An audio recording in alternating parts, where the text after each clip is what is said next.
जितने भी जनप्रतिनिधि हैं, खासकर युवाओं को, कि चुनाव जीतना हारना एक अलग चीज़ है।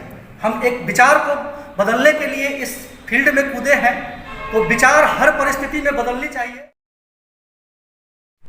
नमस्कार, मौर्यध्वज एक्सप्रेस आप देख रहे हैं और अभी हम मुजफ्फरपुर में मौजूद हैं, जहां अभी विधान परिषद का चुनाव होना है, जिसको लेकर के ब्रज बिहारी क्या ऐसा माइंड में आया कि नहीं हमें विधान परिषद का चुनाव लड़ना चाहिए और एमएलसी का जो पद होता है, क्योंकि सभी केवल इसमें त्रिस्तरीय जो नवनिर्वाचित जनप्रतिनिधि है उनको वोटिंग करना है, क्या कहेंगे और क्यों, पहले तो मोटिव क्या है आपका चुनाव लड़ने का? देखिए, सबसे पहले सर हम चाहेंगे कि आपको अपने बारे में कुछ बताएं हम। मैं इंजीनियर ब्रज बिहारी, हम मुजफ्फरपुर का ही हूँ और मैं मुजफ्फरपुर का बेटा हूँ। अगर जिस पॉलिटिक्स में हम आए हैं, इस पॉलिटिक्स का जो नैरेटिव है उसके अकॉर्डिंग देखा जाए तो हम कहीं कुछ नहीं हैं। हम बस एक मुजफ्फरपुर का बेटा बनकर न कोई दबंग, न कोई नेता, न कोई नेता, आपका भाई, आपका बेटा, ऐसा बनकर हम जनता के बीच जा रहे हैं। और मुजफ्फरपुर में जो आप बोले कि क्या मोटिव लेकर आए हैं, ये बहुत बढ़िया सवाल है आपका, क्योंकि आज अगर इस मुजफ्फरपुर की धरती पर इतने बड़े बड़े नेताओं के होने के बावजूद भी अगर एक इंजीनियर को अगर चुनाव में आना पड़ रहा है तो कुछ न कुछ बहुत बड़ा गेम है इसमें और कुछ न कुछ गड़बड़ हो रहा है पूरे मुजफ्फरपुर में। अगर देखा जाए तो मुजफ्फरपुर में दबंगों का मतलब एक तरह से शासन चल रहा है। यहाँ इस तरह की दबंगई चल रही है मुजफ्फरपुर में कि लोग पूरे तंत्र को अपने मुट्ठी भर कब्जे में रखे हुआ है और किसी भी तरह का कोई कार्य सुचारू रूप से यहाँ नहीं हो पाता है बिना दबंगों के इशारे के। अगर देखा जाए रियली, अगर देखा जाए तो आज से कुछ वर्ष पहले या आज के चुनाव से पहले के चुनावों में लोग जान भी नहीं पाते थे कि विधान परिषद का चुनाव क्या चीज़ है और ये कौन हमारे विधान परिषद है और हम इसमें वोट देने का क्या महत्व है, क्या इम्पोर्टेंस है। इन सारी चीज़ों को देखते हुए हमको ऐसा लगा कि ये इतना बड़ा चुनाव है, इतना बड़ा पोस्ट है, इस पोस्ट को ऑक्युपाई करने वाले लोग, इस पोस्ट पे अपना कब्जा जमाने वाले लोग कभी भी जिनके वोट से चुनकर आते हैं उनके बारे में सोचते ही नहीं हैं। रियली में जनप्रतिनिधियों का जो प्रतिनिधि होते हैं उनका काम है कि जनप्रतिनिधि जितने भी छोटे छोटे जगहों से चुन के आते हैं, पंचायत के लेवल से चुन के आते हैं, उनकी समस्या को जो कहीं ना कहीं डायरेक्ट जनता से कनेक्टेड है उनकी समस्या को सदन तक पहुंचाए। लेकिन ऐसा आज तक 2 दशकों में कभी हमको देखने को नहीं मिला। अब सवाल है कि आपको मतलब इस सब चीज़ में आना क्यों पड़ा, क्योंकि आप देखिए कि जब चुनाव हो रहा था पंचायत का तो हमारे चतुर्सी पंचायत में भी चुनाव 7वां चरण में था। हम जहाँ से बिलोंग करते हैं, एक्चुअली मेरा प्रखंड मीनापुर हुआ, चतुर्सी पंचायत जो मेरा गांव हो गया और वहाँ से हमारे दादाजी 20 सालों से मुखिया थे। इस बार हमसे जो बड़े भाई है वहाँ फिर से मुखिया बने हैं 25वां साल के लिए। तो उस 7वें चरण में मैंने देखा कि उससे पहले जो 6 चरण हो चुका था वो वहाँ पे ही उस समय गहमागहमी चल रही थी कि एमएलसी का चुनाव होना है और जो गतिविधि होती आ रही है पहले से, जो परंपरा बनी हुई है एक मुद्रा वाली शक्तियों का, उस टाइप का प्रयोग शुरू हो गया है, एकदम हलचल मचा हुआ है। तो हमने इसको गंभीरता से लिया और सोचा, देखा तो मुझे लगा जब इसकी गंभीरता के अंदर इसके जब अंदर डूब कर देखा गया तो लगा कि ये एक ऐसा पोस्ट है जिस पोस्ट पर लोग वोट बिना सोचे समझे, बिना इसके मतलब महत्व को जाने दे देते हैं।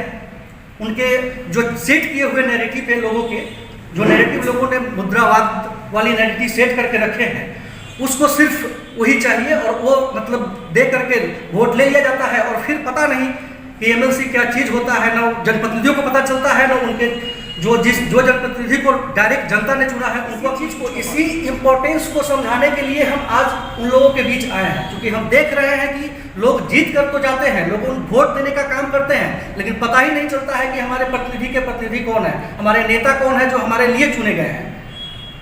बस इस चीज़ को लोगों के बीच ला देना है हमको हर परिस्थिति में। जैसे अब मान के चलिए देखा जाए तो एक मतलब पूरे जिला लेवल का जो पोस्ट है इसको लोग कोई इम्पोर्टेंस नहीं देता है। लोग उस कुछ जो उन लोग का नैरेटिव है उस पर चल करके लोग वोट दे करके उनको चुन देता है और उसके बाद कोई कुछ खोजने पूछने वाला नहीं मिलता है उन लोगों के पास। तो लोग दर दर भटकते रहते हैं, उनकी आवाज़ को लोग कोई नहीं उठा पाता है।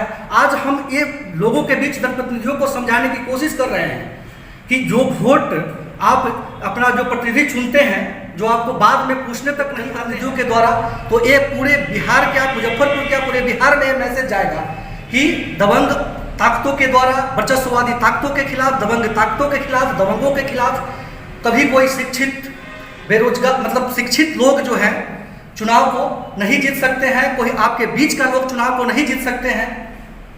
आप अच्छा, एक चीज हम आपसे पूछना चाहेंगे मुजफ्फरपुर को लेकर के। अभी आपने कहा कि मुजफ्फरपुर की कई सारी चीजें हैं जिनको लेकर के आपने अभी आवाज उठाने का काम किया, क्या कहना चाहेंगे मुजफ्फरपुर की स्थिति को लेकर के?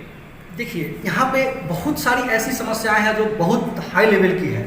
अगर देखा जाए, आपसे छुपा हुआ नहीं है कि मुजफ्फरपुर को बिहार की मतलब सेकेंड राजधानी मानी जाती है।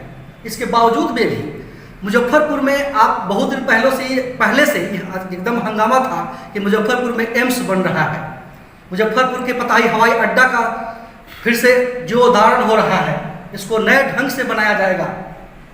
यहाँ पे आईटी पार्क का मतलब घोषणा किया गया था, लेकिन मैं देख रहा हूँ कि मुजफ्फरपुर की इस धरती पे जिन दबंगों का दबदबा है, सारे के सारे चीज़ उनके कब्जे में है, इसके बावजूद भी यह सारी चीज़ें, ये सारे डेवलपमेंट के कार्य इस मुजफ्फरपुर से कहीं और चला जाता है।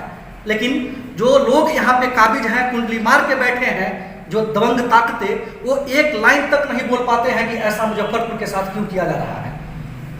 किसी न किसी रूप में अगर इन सारी चीज़ अगर कहीं और चली जा रही है, अगर आईटी पार्क कहीं और चला जा रहा है, तो यहाँ के लोगों को जो सुविधाएं मिलती, यहाँ के कुछ बेरोजगार युवाओं को जो रोजगार का अवसर मिलता, वो नहीं मिलता। जो भ्रमण के बीच में देखा, लोग कहा कि जो चीज़ चल रही है इससे लोग उबे हुए हैं। ऐसा नहीं है, किसी को शौक नहीं है, कोई मजबूर नहीं है, लोग डायरेक्ट जबरदस्ती पहुँचवाने का काम करते हैं। ऐसे ऐसे लोगों को भेज करके दबाव दिया जाता है। इन सब चीज़ों से लोग उबे हुए हैं और हमको लगता है कि जनता इस बार इस चीज़ को समझ चुकी है। जितने भी दबंग लोग हैं, उनकी दबंगई जनता अपने वोटों के दबंगई से दिखाने का कार्य करेगी।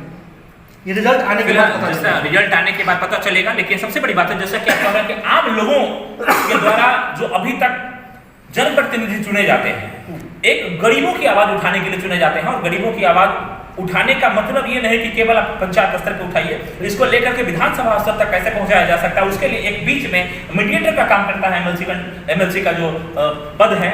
और एमएलसी जाकर के इन जनप्रतिनिधियों का आवाज ले करके वहां पहुंचते हैं और उनकी आवाज में जो भी दम होता है या आम जन के लिए जो सुविधाएं मुहैया उपलब्ध करानी चाहिए होती है, वो पहुंचाने का काम विधानसभा स्तर तक एक एमएलसी के द्वारा कराया जाता है। लेकिन फिलहाल ऐसा तभी संभव है जब वास्तव में एमएलसी एक ऐसा हो जो हमारे क्षेत्र के विकास के बारे में सोचे, विकास को लेकर के अपने एजेंडा को साफ रखे। नहीं है फिलहाल हमारा चैनल मॉडर्न एक्सप्रेस के साथ हमारे साथ इंजीनियर ब्रज बिहारी भी हैं, जो बड़ी बेबाकी से, क्योंकि यंगेस्ट है, हॉट ब्लडेड है और इंजीनियरिंग करके एजुकेशनल सेक्टर में बहुत बड़े मुकाम को छुआ और लगातार सेवा भी देते रहे। इंजीनियरिंग के माध्यम से कई मुकाम इन्होंने हासिल किया। लेकिन सबसे बड़ी बात है, अब अगर इनको आने की जरूरत पड़ी, जैसा कि स्पष्ट इन्होंने बताया कि हम आना इसलिए चाह रहे हैं क्योंकि जो अभी तक यहाँ नैरेटिव फैला हुआ है कि नहीं नॉर्मल आदमी नहीं बन सकता है। अभी तक मुजफ्फरपुर का विकास, जैसा कहा कि यहाँ से हवाई अड्डा को स्थानांतरित करके दरभंगा भेज दिया गया, यहाँ के एम्स को हटा करके कहीं और ट्रांसफर कर दिया गया, दूसरा यहाँ के जो आईटी पार्क है इसको हटा दिया गया। आखिर ये सब मुजफ्फरपुर को जो मिलना चाहिए था, जनसंख्या के हिसाब से, घनत्व के हिसाब से, यहाँ व्यवस्था के हिसाब से सबसे प्राथमिकता के तौर पर मुजफ्फरपुर को मिलना चाहिए, लेकिन नहीं मिल पाया है। फिलहाल हमारे चैनल से बात करने के लिए आपको बहुत बहुत धन्यवाद। बहुत बड़ी बात आपने मुजफ्फरपुर के लिए कही। और सबसे बड़ी बात, आगे चुनाव बड़े नजदीक है, 4 तारीख को चुनाव होना है, 4 अप्रैल को चुनाव होगा, 7 को रिजल्ट भी आ जाएगा। लेकिन देखना यह है कि वास्तव में हमारे मुजफ्फरपुर के विकास के लिए आम जो जनप्रतिनिधि है, सबसे आम जनता इनको नहीं कहेंगे, आम जनता के द्वारा चुने हुए त्रिस्तरीय जनप्रतिनिधि है, कैसे लोगों को अपने मुजफ्फरपुर में मौका देती है। फिलहाल हमारे चैनल के माध्यम से जुड़े तमाम दर्शकों को बहुत बहुत धन्यवाद। आपको भी सर हमारे चैनल को बहुत बहुत धन्यवाद।